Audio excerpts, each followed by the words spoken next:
What happens when the race to build artificial intelligence starves the world of the chips needed to run everything else? Samsung just raised memory prices by 60% in 2 months. Smartphones are getting more expensive, data centers can't get what they need, and manufacturers are delaying orders because they literally don't know if memory chips will be available next quarter. This isn't a supply hiccup. This is a super cycle that's reshaping global technology costs for years to come.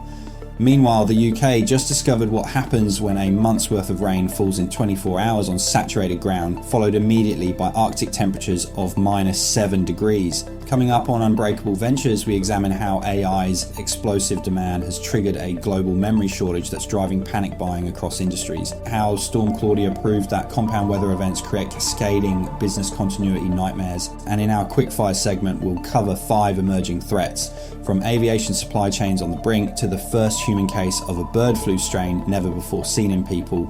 It's Monday the 17th of November and we're covering the world's global threats over the last fortnight, so grab a coffee and let's get into it.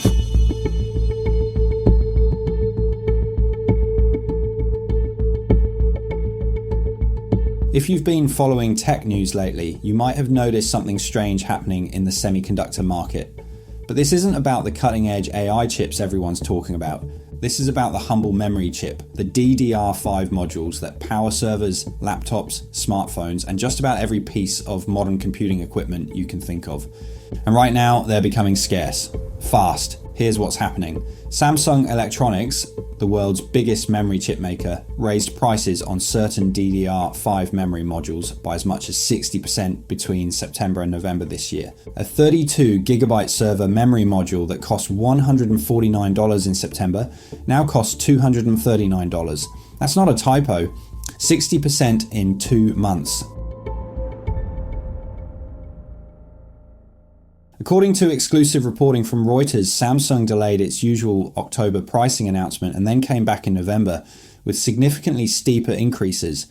And it's not just Samsung, the entire memory industry is seeing contract price increases of 30 to 50% for the October-December quarter, with Samsung leading the charge at the higher end of that range. So what's causing this?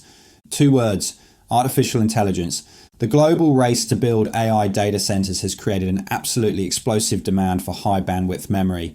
The specialized chips that power AI servers. Companies like Google, Microsoft, Meta, and Amazon are on track to spend $400 billion on AI infrastructure next year alone, and every one of those data centers needs massive amounts of memory.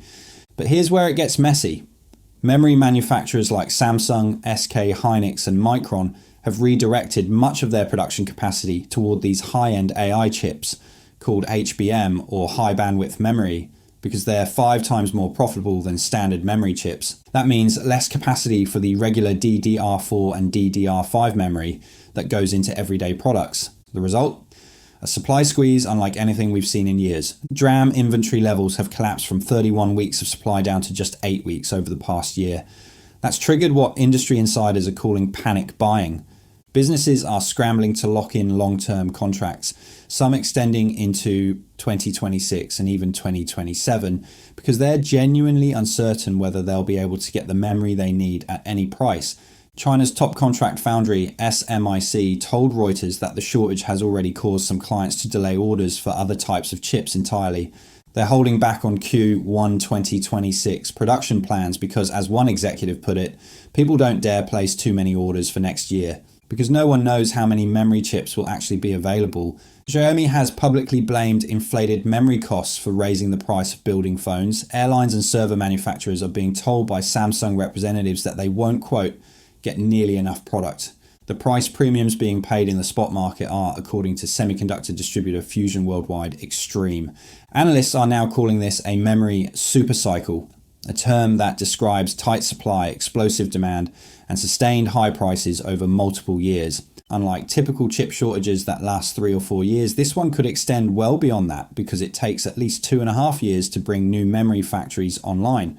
And right now, most global production capacity is tied up making AI chips. TrendForce analyst Ellie Wang said it clearly. They are really confident that the price is going to increase.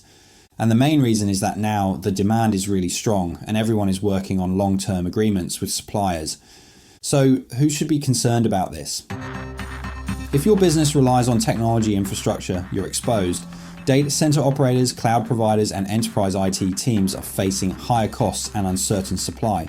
Smartphone and PC manufacturers are already passing costs on to consumers.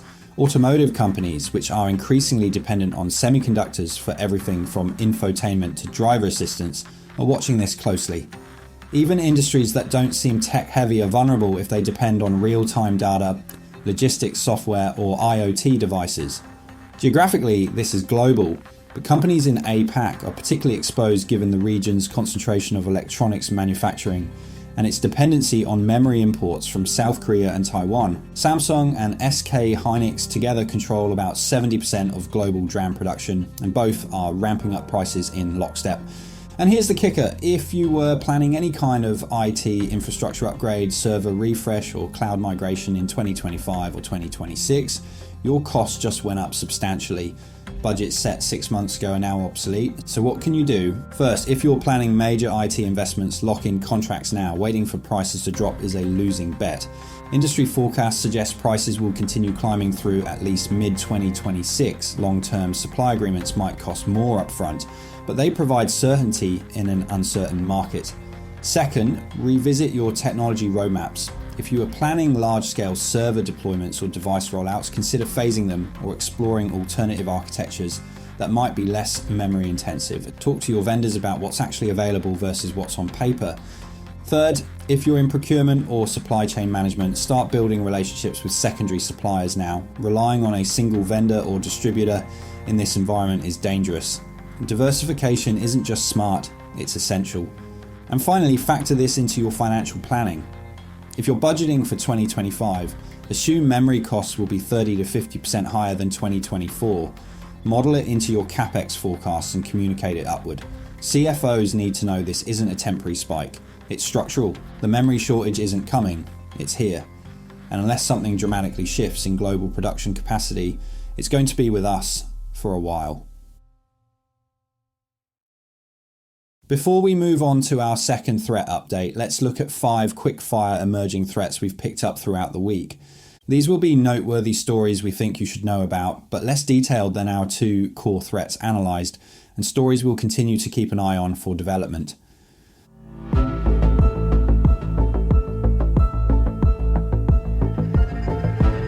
The global aviation industry is facing a supply chain crisis that's expected to cost airlines more than $11 billion in 2025.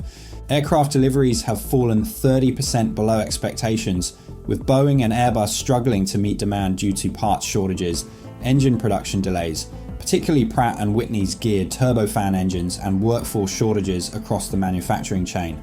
The result is airlines are reducing flight schedules, delaying fleet expansions, and seeing their average aircraft age climb to a record 14.8 years. With a backlog of 17,000 unfulfilled aircraft orders, the International Air Transport Association warns that this bottleneck is limiting growth and increasing maintenance costs across the sector. Air quality in Delhi and the National Capital Region reached severe plus levels last week, with the air quality index hitting 491, more than 30 times the World Health Organization's safe limit. In response, the Haryana government imposed emergency work from home mandates requiring corporate offices to operate at only 50% on-site capacity. Companies like Coca-Cola and Nestle have rolled out hybrid work policies, while businesses are incurring additional costs for air purifiers, masks, and employee health monitoring. The crisis, driven by stubble burning, vehicle emissions, and industrial pollution, underscores how environmental risks can force immediate operational changes even in major economic hubs. Community pharmacies across England are facing what industry leaders are calling unsustainable pressure. Community Pharmacy, England's 2025 survey, found that 70% of pharmacy staff report negative impacts on their mental health, with 1 in 4 saying they're barely coping. More than 60% of pharmacies are experiencing staff shortages, and 21% have been forced to close temporarily as a result. With 95% of staff citing increased workload pressure and recruitment remaining a major challenge, the sector is warning that patient care is increasingly at risk unless urgent investment and workforce support are provided. Captain Richard Champion de Crespigny, the Qantas pilot who saved all 469 people aboard Flight 32 after a catastrophic engine explosion in 2010, is warning that increasing reliance on AI and automation could make flying harder, not easier, during emergencies. In a recent interview, de Crespigny argued that when automated systems fail, pilots must have the ability to identify malfunctioning computers, disconnect them, and manually fly the aircraft. He emphasised that during the Flight 32 crisis, the crew had to ignore several automated checklists that would have changed the outcome for the worse. His message: automation presents more problems for pilots in crisis situations, and human judgment remains irreplaceable when black box systems become overwhelmed. An older adult in Grays Harbor County, Washington, has become the first known human case of the H5N5 avian influenza strain in the United States, and the first human bird flu infection in the country since February. The individual, who keeps a backyard flock of domestic poultry that had been exposed to wild birds, was hospitalized in early November. Health officials believe the infection most likely came from exposure to domestic or wild birds with no evidence of human-to-human transmission. While H5N5 has previously been detected in animals, this is the first time it's been confirmed in a human. Experts note it behaves similarly to the more familiar H5N1 strain, which caused about 70 US human infections in 2024 and early 2025, and the CDC maintains that the risk to the general public remains low. Further sources and references can be found in the footnotes of this podcast. But without further ado, let's look at our second threat update this week.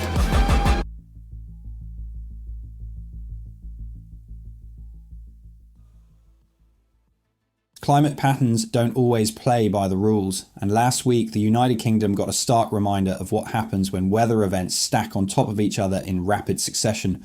Storm Claudia, named by Spain's meteorological service after it hammered the Iberian Peninsula, moved north and hit England and Wales on November 14th and 15th. And it didn't pull punches. More than 100 millimetres of rain fell in some areas overnight. Parts of southeast Wales and the hills of western England saw up to 150 millimetres. That's a month's worth of rain in 24 hours, falling on ground that was already saturated from weeks of unsettled weather. Wind gusts reached nearly 70 miles per hour and exposed areas of northwest England and Wales. By early Saturday morning, South Wales Fire and Rescue declared a major incident in Monmouth after the River Monnow burst its banks, causing severe and widespread flooding across the town and surrounding communities. Emergency services spent hours carrying out rescues, evacuations, and welfare checks. At least 57 properties have been confirmed flooded across England, with the Environment Agency reporting ongoing river flooding impacts through the weekend. Transport was heavily disrupted. Sections of the A55 and A5 in North Wales had to be closed. The Conwy Valley railway line was flooded between Llanrwst and Blaenau Festiniog, forcing a bus replacement service. Dozens of flights and trains faced delays or cancellations due to low visibility and infrastructure damage. But here's where it gets interesting and more dangerous. Storm Claudia didn't just bring rain and wind, it was immediately followed by a dramatic weather shift. High pressure northwest of the UK pushed the storm system south, allowing Arctic air to sweep down across the country. By Sunday and into this week, temperatures plunged. The Met Office is forecasting overnight frost with lows of -5 degrees Celsius in rural Scotland, and potentially as low as -7 in some areas by Monday night. The UK Health Security Agency issued a cold weather warning covering the East Midlands, West Midlands, North East, North West and Yorkshire and the Humber from Monday morning through Friday. That's millions of people transitioning from flood alerts to cold weather alerts in a matter of days. This is what's called a compound weather event.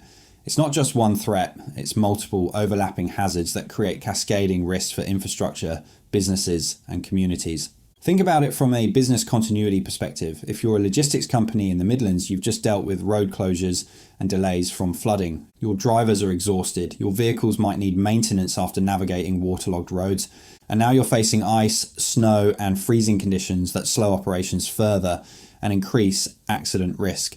If you're managing a warehouse or distribution centre, flooding might have damaged stock or delayed shipments. Now you're dealing with heating costs, frozen loading bays, and staff who can't safely commute in icy conditions. If you run a retail operation, footfall drops when weather is extreme, whether that's flooding or freezing temperatures. And if your supply chain was already strained by Storm Claudia's transport disruption, the cold snap just extended those delays. The Environment Agency has been clear. Even though the rain has stopped, river flooding will continue for days. Larger rivers are still rising in some areas and residual impacts are expected through Tuesday. Meanwhile, the cold conditions increase the risk of burst pipes, particularly in older buildings or areas where infrastructure wasn't built for sustained freezing. So, who should be concerned? If you're in the UK, particularly England and Wales, this is immediate. But even if you're not, the lesson here is universal. Compound weather events are becoming more common. A single storm is manageable.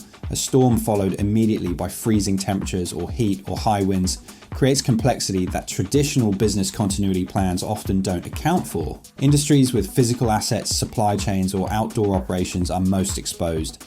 That includes logistics, retail, agriculture, construction, utilities, and transportation. If your business depends on just-in-time delivery or has limited inventory buffers, weather disruptions like this can cascade quickly. Geographically, regions experiencing more volatile weather patterns, whether that's Europe, parts of North America, or Southeast Asia during monsoon transitions, need to rethink how they model weather risk. It's no longer just about preparing for a flood or a cold snap. It's about preparing for both in sequence within 48 hours. So what can you do? First, if you haven't already, review your business continuity plans for compound events. Don't just model single threat scenarios. Model what happens if your region is hit by flooding and then freezing temperatures, or a heat wave followed by storms, or wildfires followed by heavy rain and mudslides. These combinations are increasingly likely. Second, build flexibility into your operations. If you rely on a single warehouse, distribution route, or supplier, you're vulnerable when weather stacks up. Redundancy isn't inefficiency, it's resilience. Consider backup routes, secondary suppliers, and remote work capabilities for office staff during extreme weather. Third, communicate with your teams and customers early. Don't wait until the crisis hits. If weather warnings are issued, get ahead of it. Let customers know about potential delays. Give employees clear guidance on remote work or safety protocols. Proactive communication builds trust and reduces panic. And finally, invest in real-time monitoring. Weather forecasting has improved dramatically, but you need systems that can translate forecasts into operational decisions. If the Met Office issues warnings 3 days out, that's your window to adjust schedules, move stock, or cancel non-essential travel. Storm Claudia is over, but the pattern it represents isn't. Compound weather events are the new normal, and businesses that treat them as isolated incidents rather than cascading risks are setting themselves up for disruption.